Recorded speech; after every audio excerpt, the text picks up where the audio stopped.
ठीक है, so I have the data in place. Thank you भाई। एम्प्लॉय डेटा है मेरे पास, उनका टेन्योर, नाम, date of joining, designation, rating, और जो कंडीशन उसके बेसिस में प्रमोशन डिसाइड करना है। कंडीशन होती है तो हम स्टेटमेंट यूज करते हैं, लिख रहा हूं इक्वल टू इफ, और मैं क्या कह रहा हूँ, रेटिंग कहाँ पे है इसका, रेटिंग मेरे को मिलेगा यहाँ पे G3 पे। अब G3 को मैं कह रहा हूँ कि ये क्या होना चाहिए, 3 से ज्यादा होना चाहिए। मैं कह रहा हूँ इक्वल ग्रेटर देन 3।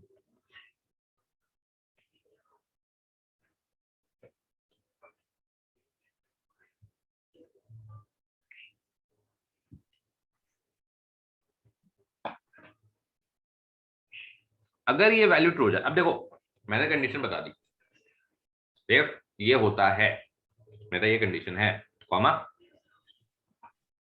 अगर ये ट्रू हो जाता है तो क्या होना चाहिए, कॉमा, अगर ये फॉल्स हो जाता है तो क्या होना चाहिए। ठीक है,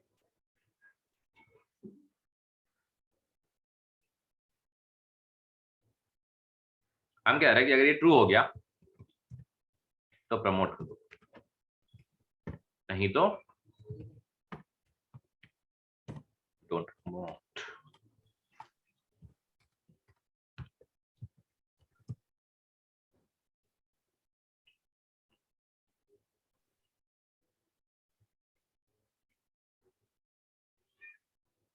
ठीक है, ओके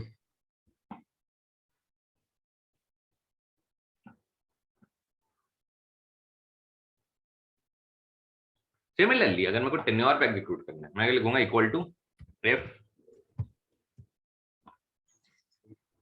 और मैं जा रहा हूँ टेन्योर पे, टेन्योर उठाया, टेन्योर क्या चाहिए, ग्रेटर देन 10। अगर 10 से ज्यादा तो क्या करना है, प्रमोट, नहीं तो डोंट प्रमोट।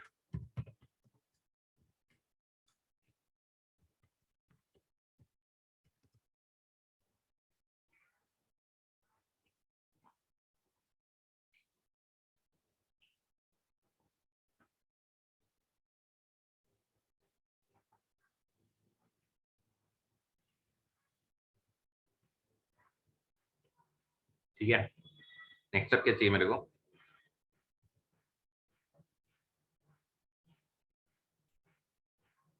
दो चीजें चेक करने के लिए बोल, टेन्योर 10 से ज्यादा होना चाहिए और रेटिंग 3 से ज्यादा। तो मुद्दा ये है कि आप दो दो चीजें एक साथ कैसे चेक करें, वो भी इसने बोला एंड में रखो। ठीक है, एंड और दो फंक्शन तुमको दिखेंगे। ठीक है, एंड भी मल्टीपल कंडीशन को एक साथ इवैल्यूएट करने के लिए यूज होता है, और भी मल्टीपल कंडीशन को एक साथ इवैल्यूएट करने के लिए यूज होता है। अब बात ये है कि एंड कहां पे यूज होगा और कहां पे यूज होगा। तो जैसे कि मान लो मेरे पास, मेरे को कहीं फॉरेन टूर पे जाना है, मेरे पास पासपोर्ट भी होना चाहिए, मेरे पास वीजा भी होना चाहिए, मेरे पास कस्टम से क्लियरेंस भी होना चाहिए। ठीक है, all the check boxes need to be check, कोई भी चीज छूटी तो वो जाने नहीं देंगे। ठीक है, तो मेन मुद्दा यही है कि आप सारी चीजें एक साथ सही करो। ठीक है, सारी चीजें एक साथ सही होनी चाहिए, तभी आपका जो पूरा ओवरऑल सिनेरियो है वो ट्रू होगा। एंड वैसे ही काम करता है, एंड में जितने भी कंडीशन डालोगे वो सारे कंडीशन एक साथ ट्रू होने चाहिए। अगर कोई भी कंडीशन में कुछ भी थोड़ा सा ऊपर नीचे हो रहा है, आपका पूरा सिनेरियो फॉल्स हो जाएगा। Everything has to be true if you want your condition to be true. हम कैसे लिखते हैं इक्वल टू एंड,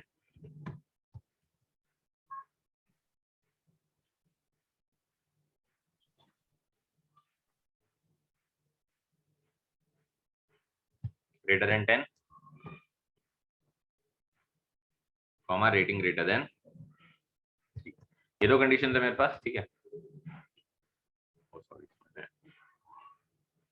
C3 का यहाँ पे ले लिया, and rating greater than 3, comma, tenure,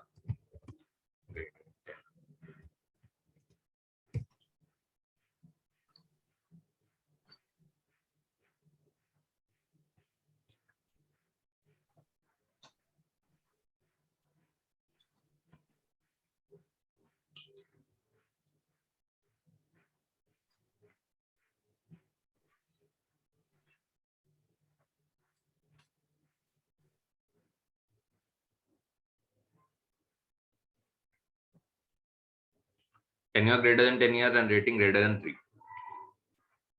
अब मैंने तो ट्रू फॉल्स दिखाना तो है नहीं, मेरे को तो ये दिखाना है कि वो प्रमोट होना चाहिए कि नॉन प्रमोट नहीं होना चाहिए। तो ये जो ट्रू फॉल्स आया है मेरे पास एंड का यूज करके, मैं इसको यूज करूंगा इफ स्टेटमेंट में, ठीक है। या तो तुम अलग से इफ लिख लो और उसमें ये जो फाइनल रिजल्ट है उसको यूज कर लो, ठीक है। एक इसके साथ दिखाता हूं। अब यही कंडीशन है कि अगर ट्रू बताओ क्या होना चाहिए, प्रमोट, अरे डोंट।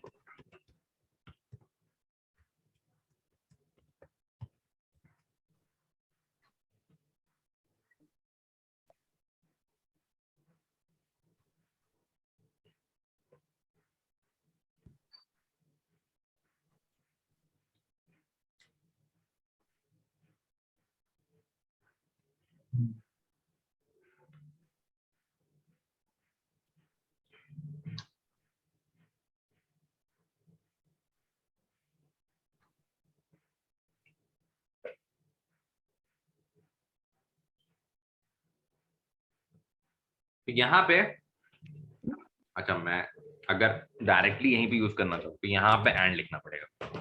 एंड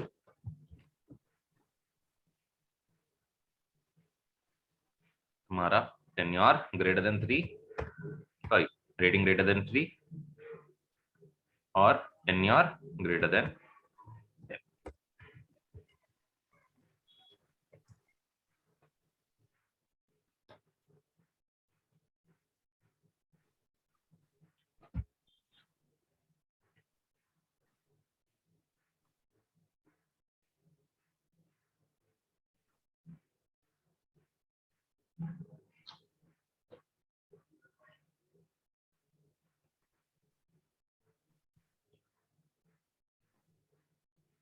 ठीक है, तो एंड इस तरीके से एग्जीक्यूट होगा।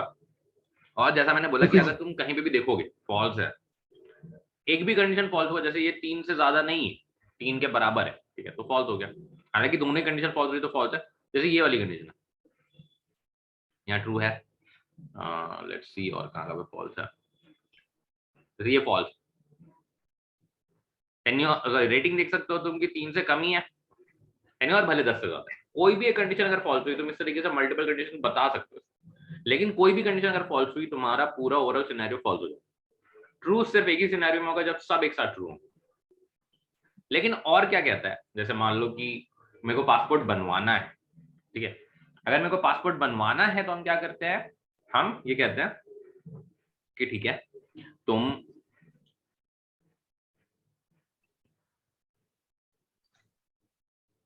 या तो आधार कार्ड ले आओ, या तो वोटर कार्ड ले आओ, या तो ड्राइविंग लाइसेंस ले आओ, कोई भी एक डॉक्यूमेंट होगा तो चलेगा, ठीक है। दैट इज व्हाट और टेक्स इनटू प्लेस, कि कुछ भी एक कंडीशन अगर ट्रू हो जाती है तो ये ट्रू हो जाए,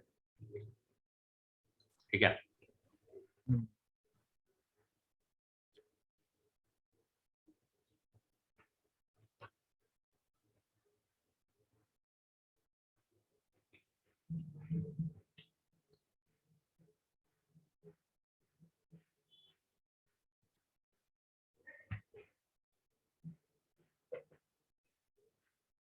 और कैसे एग्जीक्यूट करेंगे, एकदम एंड की तरह ही चलता है। चलो मैं इसके अंदर ही लिख लेता हूँ, एफ और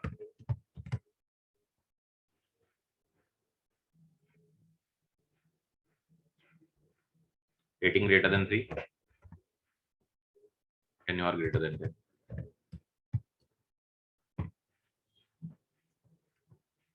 प्रमोट टू डोंट।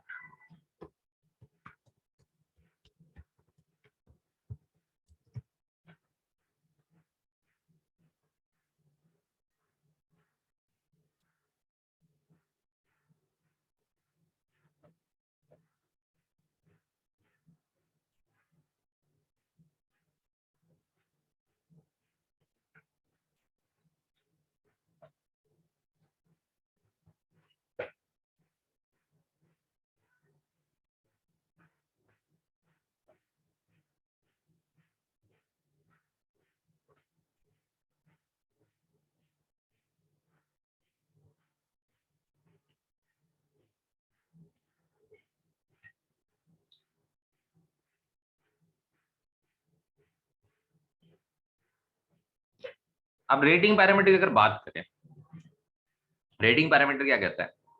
अच्छा, बिफोर दैट, एंड और के अगर रिजल्ट चेक करें, don't promote, promote, promote, don't promote, यहाँ पे एंड कह रहा है कि डोंट प्रमोट और कह रहा है कि प्रमोट कर दो, ठीक है। रेटिंग में हम देख रहे 3 से कम ही है, टेन्योर जो है वो 10 से ज्यादा है।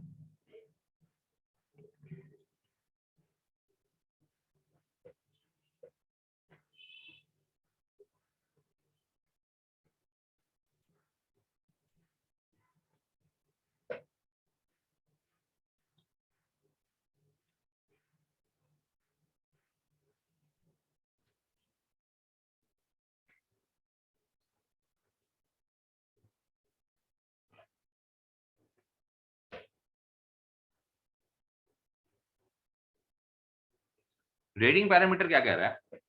अगर रेटिंग पैरामीटर 3 से ज्यादा है तो आप एक कमेंट डाल दो बी, मतलब बिलो एक्सपेक्टेशन। अगर 3 के बराबर है तो आप एक कमेंट डाल दो एमई, मीटिंग एक्सपेक्टेशन। अगर 3 से ज्यादा है तो आप एक कमेंट डाल दो एई, अबव एक्सपेक्टेशन।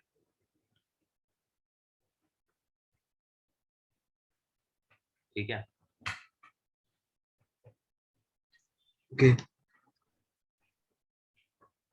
ये कैसे एग्जीक्यूट करें? तो यहाँ पे 3 चीजें चेक करनी है, एक ही कॉलम, हम एंड लगा नहीं सकते, क्योंकि या तो 3 होगा, या तो बराबर होगा, या तो 3 से कम होगा, या तो 3 के बराबर होगा, या तो 3 से ज्यादा होगा। तीनों अलग अलग सिनेरियो, केस ही अलग है।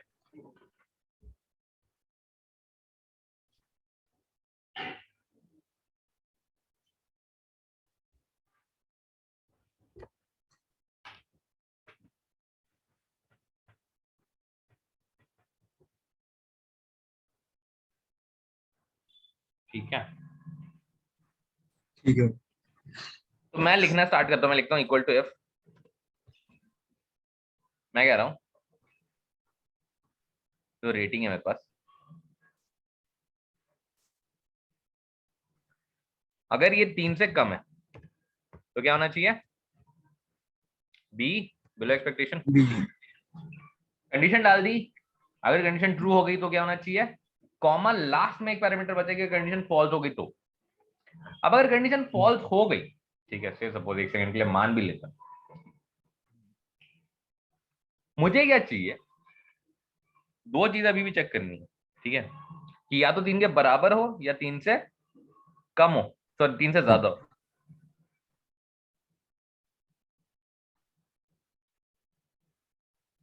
हम क्या लिख रहे हैं? एफ, वापस से गया रेटिंग पे, E5 3 के बराबर है तो क्या होना चाहिए? M E. ME less than 3 is B, equal to 3 is M E. और अगर greater than 3। तीसरा पैरामीटर बचता है कि अगर ज्यादा है, ठीक है, मैं एक और ले रहा हूं, F rating is greater than 3, तो एई। अगर इन तीनों में से कुछ नहीं है, लास्ट में एन ए, ब्रैकेट यहाँ पे क्लोज हुआ, देखो हाईलाइट हो जाता है, ब्रैकेट यहाँ पे क्लोज हुआ। तो ये जो इफ के अंदर इफ लिखने का तरीका है, ताकि पैरामीटर्स बढ़ते जाए मेरे, ठीक है, नहीं तो मैं क्या होता कि 3 ही चीज कर पाता, कंडीशन ट्रू है तो क्या होगा, फॉल्स है तो क्या होगा, मैं इतने सारे कंडीशन चेक ही नहीं कर पाता। तो for that it's very much important that कि आप क्या करो, आप, this is known as nested if, if के अंदर इफ लिखते जाते हैं ताकि मेरे पैरामीटर्स बढ़ते चले जाए, ठीक है, गेटिंग माय पॉइंट? Yes।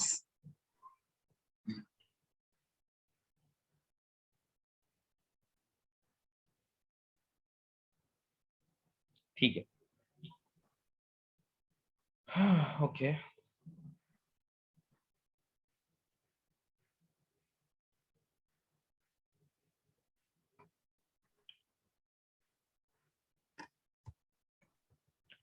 अच्छा, एंड और पे बात करें हमने, इस पे बात की। नॉट एक बहुत ही सिंपल सा फंक्शन है। नॉट का काम क्या होता है? अगर तुम्हारे पास कोई भी कंडीशन है जिसपे तुमने एग्जीक्यूशंस लगा रखे हैं, स्टेटमेंट डाल रखे हैं, व्हाट हैपेंस इज, सपोज कर लो तुमने कोई बहुत ही कॉम्प्लेक्स कैलकुलेशन लगाई, ठीक है, एंड देन यू रियलाइज कि ये जो मैंने कंडीशन लगाई थी ये जस्ट ऑपोजिट आ रही है, ठीक है, So instead of rewriting that condition, I can directly put them in a not. Not का काम होता है सिंपल सा कि जो भी कंडीशन थी उसको डायरेक्टली रिवर्स कर दो, ठीक है। अगर डायरेक्टली रिवर्स कर देंगे हम कंडीशन तो इट विल हेल्प मी, और मेरे को दोबारा पूरा लिखना नहीं पड़ेगा।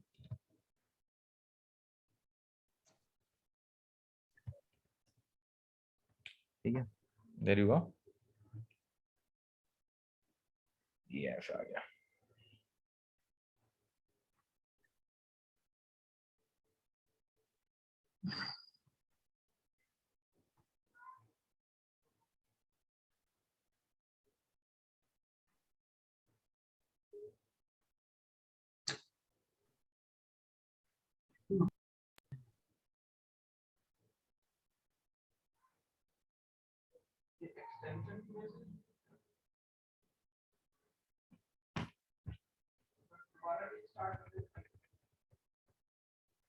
ठीक है,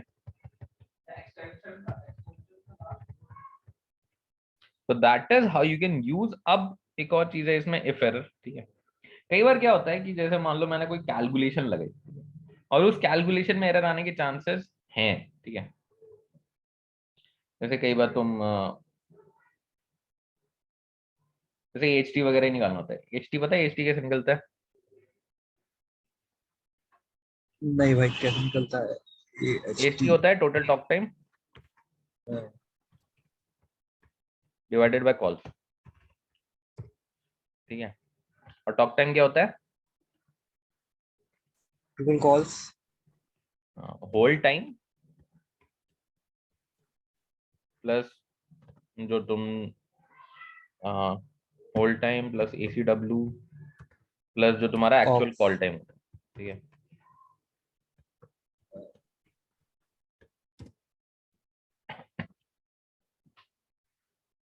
स्पीड बढ़ाता है।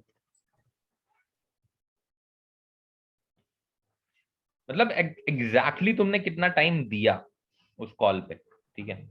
कोई एक कॉल तुमने उठाई तो उसका एग्जैक्टली कितना टाइम गया सिंस तुमने बोला हेलो, ठीक है, वहां से लेकर के जब तक तुमने फाइनल अपना वापस से तुम उस पे नहीं आ गए। जैसे ही तुम कॉल पे जाते तो उसमें दिखने लगता था ना कि तुम you are actually picking up call पे। राजा देखता है तो राजा को पता होगा, वहां पे ये आ जाता है, ये एजेंट जो है अभी कॉल पे, ठीक है। हाँ, और जब ऑफ तक चल तुम जाता है। वापस से अवेल पे नहीं आ जाते, ठीक है, तो वो जो पूरा टाइम है वो एक पर्टिकुलर कॉल का तुम्हारा टॉक टाइम हो, ठीक है। तुमने एक्चुअल में कितना टाइम लगाया अवेल से अवेल आने में, ठीक है। Avail to avail what has been your time, that is actually the talk time. Ring, sorry avail भी रिंग, जहां से रिंग रिंग होना स्टार्ट हुआ, ठीक है, और रिंग होने के बाद जब तुमने उठाया है तो रिंगिंग टाइम नहीं लेते हम लोग टॉक टाइम में, क्योंकि उस वक्त तुम कॉल पे थे नहीं, ठीक है। तो ringing time is not included, वो तुम्हारा स्टाफ टाइम का पार्ट होगा, वो टॉक टाइम का पार्ट नहीं होता, ठीक है। प्योर प्रोडक्टिव टाइम भी जब हम निकालते हैं तो ये सारी चीजें हटा देते हैं, ठीक है। Pure productive time is actually तुम कितना टाइम कॉल पे दिए, ब्रेक तुम्हारा काउंट नहीं होता, तुम्हारा ये एसीडब्ल्यू काउंट नहीं होता, तुम एक्चुअल में कितनी देर कॉल पे, that is what pure productive time, ठीक है। वहाँ प्योर प्रोडक्टिव टाइम का 8 घंटे का होता है टारगेट, 8 या मैक्स टू मैक्स तुमने अगर 7.5 घंटे दिए हैं तो, ठीक है। तो कई बार होता है कि एचटी अगर तुम कर रहे हो और मान लो जैसे कोई आज जैसे सुपरवाइजर है, ठीक है, किसी पर्टिकुलर सुपरवाइजर ने आज कॉल्स नहीं उठाई, तो अब जब हम फॉर्मूला लगा रहे होते हैं तो फॉर्मूला लगाने के टाइम पे हम सब पे एक साथ लगा रहे होते हैं, ठीक है। अब उसने कॉल नहीं उठाई है तो ऑब्वियसली उसका नंबर ऑफ कॉल जीरो होगा, उसका टॉक टाइम भी जीरो होगा, तो zero divided by zero that will give you, for example मेरे पास कॉल्स का एक कॉलम है और टॉक टाइम का एक कॉलम है। अब तो ऑब्वियसली मतलब टॉक अब हम जो है एसी डब्ल्यू होल्ड टाइम और ये सब मिला करके आएगा, ठीक है।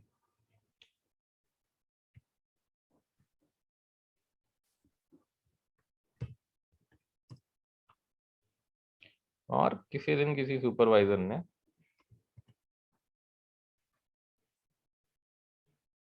मान लो 0 कॉल्स लिए हैं 2-3 लोगों ने। टॉक टाइम जनरली हम लोग जो टॉक टाइम ऐसे समझ सकते हो तुम कि जैसे मान लो 12 कॉल से हर कॉल पे तुम 10-10 मिनट भी दे रहे हो तो 120 मिनट लिए तुमने, ठीक है। मिनट्स में ही दिखा रहा हूँ मैं टॉक टाइम कितना है तुम्हारा, तो फिर कन्वर्ट कर लेंगे talk time in minutes, 125 minutes and so on.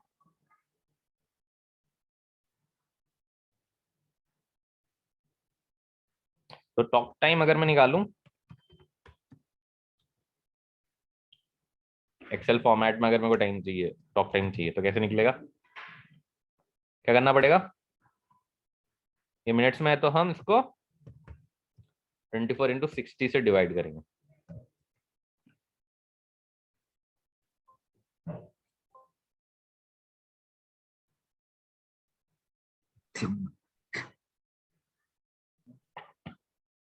और अब इसको तुम उस फॉर्मेट में कन्वर्ट कर सकते हो जो टाइम वाला फॉर्मेट होता है।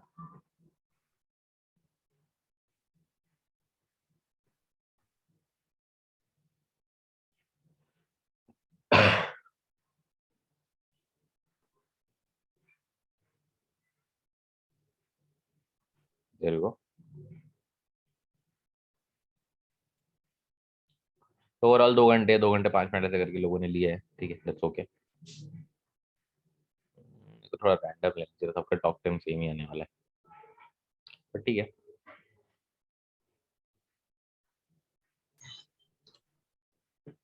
हम क्या करेंगे? Talk time divided buy calls, तो ये 0 होना चाहिए था वैसे। जिन्होंने कॉल ही नहीं लिया उनका टॉक टाइम क्या आएगा?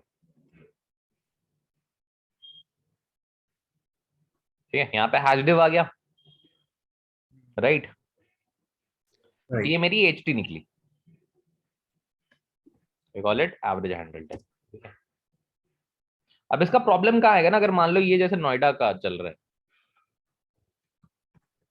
ठीक है, ये नोएडा ओवरऑल का मेरा डेटा आ रहा है, ठीक है।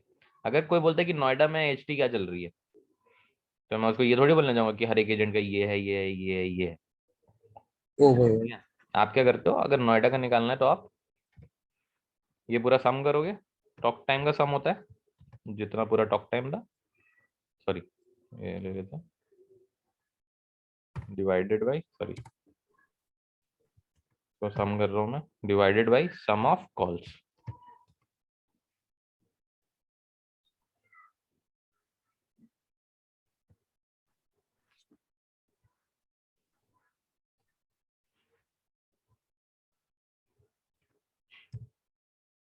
ये नोएडा की ओवरऑल समरी है, ठीक है,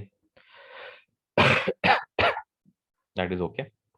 बट एच जैसे तुम देख सकते हो कि हैशडिव हैशडिव हैशडिव हैशडिव आ गए, राइट? मैं ये हैशडिव नहीं देखना चाहता, आई डोंट वांट, मतलब ऑब्वियसली जब तुम रिपोर्ट भेजोगे तो ऐसे हैशडिव करके नहीं भेजोगे, ठीक है। या हैशडिव अगर है तो हैशडिव एक्सपेक्टेड नहीं कि वो ऐसे हैशडिव करके दिखाए, रिपोर्ट में कभी एरर ये सब नहीं डालते, ठीक है। हम क्या करते हैं, हम यहाँ पे इफ एरर लगाएंगे,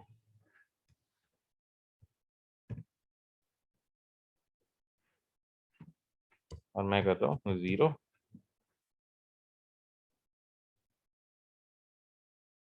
इफ एरर में जैसे ये इसमें एरर आने के चांस है तो उसके बदले में क्या चाहिए, मैं बोल रहा हूँ 0 डाल दो, ठीक है, तो 0 आ गया।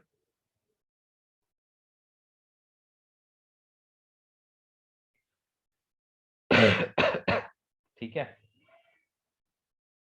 ओके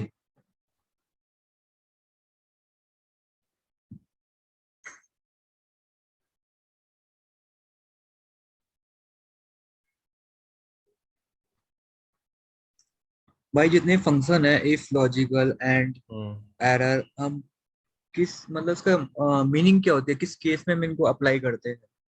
इफ एरर वही बात है, जब कहीं पे भी तुम्हारे एरर आने की चांसेस है और तुम नहीं चाहते हो कि एरर दिखाऊं मैं, उसके बदले में कुछ और दिखाना चाहते हो, चाहे ब्लैंक हो गया चाहे 0 हो गया, तो इफ एरर यूज करोगे। कहीं पे स्पेसिफिक कंडीशंस के बेसिस पे तुमको कुछ रिमार्क दिखाना है, तो तुम इफ यूज हम्म, करते हो कि इफ ये कंडीशन हो गया, कॉमा अगर ये कंडीशन ट्रू होती है तो क्या रिमार्क आना चाहिए, कॉमा कंडीशन फॉल्स होती है तो क्या रिमार्क होना चाहिए, ठीक है। ओके। सिमिलरली एंड है तो एंड जो है तुम तब यूज करते हो जब मल्टीपल कंडीशन एक साथ ट्रू चाहिए, ठीक है। और यूज हम्म, करते हैं जब कोई भी कंडीशन ट्रू होने पे ट्रू हो जाना चाहिए, ठीक है, चल जाएगा, कोई दिक्कत नहीं है, राइट? राइट। अब जैसे इफ का ना, एक अभी 1-2 दिन पहले क्लासिक केस देख रहा था मैं, तुम लोग का एक लॉगिन लॉग आउट ट्रैकर बनता है। Login logout. Login log out tracker, जैसे एक होता है तुम्हारा एक्चुअल लॉगिन हाँ, कब था, एक्चुअल लॉगआउट। तुमने एक्चुअल एक्चुअल लॉगिन लॉगआउट तो कब कुछ। करना था, और तुमने तुम्हारा रोस्टर्ड लॉगिन कब था। ठीक है?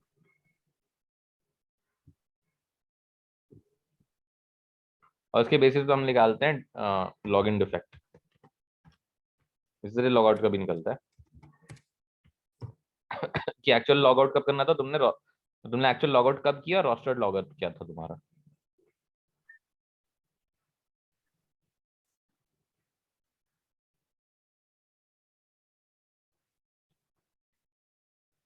एक्चुअल लॉगिन में जो भी टाइम होगा, जैसे मान लो कि तुम को सुबह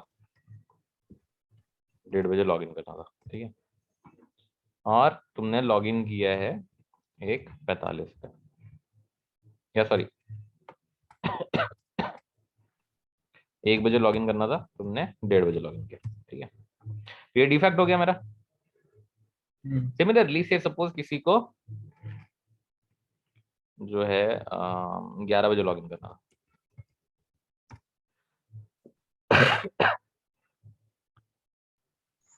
उसने 10 बजे लॉगिन कर लिया, तो फिर तो ठीक है, उतना बड़ा इशू नहीं।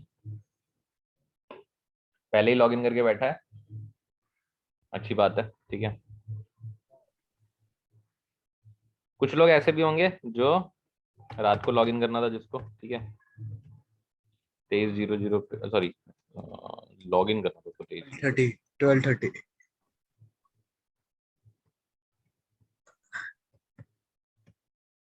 23:00, ठीक है, 11 बजे लॉगिन किया था, भाई हाँ, साहब ने रात को लॉगिन किया, 30। ठीक है, हाँ 15 मिनट हुए थे तब।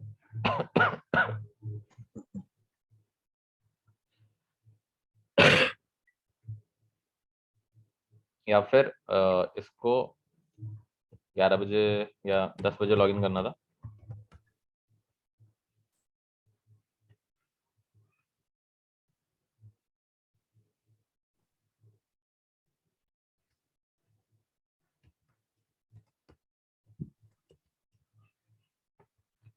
उनको 11 बजे करना था,